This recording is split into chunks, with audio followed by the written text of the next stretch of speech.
My name is Virginia Louise Wyatt. I was born in Maysville, Missouri in 1867 to George Henry Wyatt and Marietta Meek. My mother was born in Indiana in 1837 and moved with her family to DeKalb County in 1845, early in the days of the county's founding. My father was born in England in 1819 and came to Maysville in 1950, and he and my mother were married in 1860.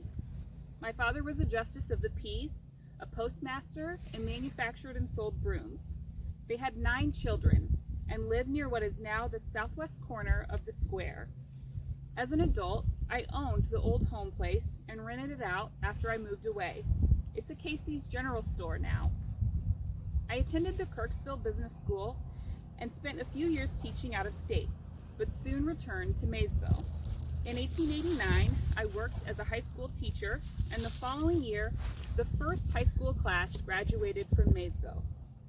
The following year, I changed positions and began working as the assistant to the principal, Mr. B.A. Campbell.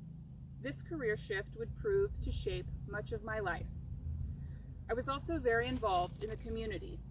I gave many speeches for the Knights of Pythias and traveled to St. Louis for the Women's Christian Temperance Union. I held elaborate parties at my home with the Maysville Orchestra as entertainment.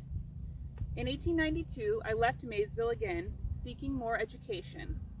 I attended Elliott's Business College in Burlington, Iowa, and once I had completed my courses, I took a job in St. Joseph, working as a stenographer and a notary public for an attorney. I continued working in St. Joseph and spent several years working for Mr. Vinton Pike, a prominent lawyer in Buchanan County.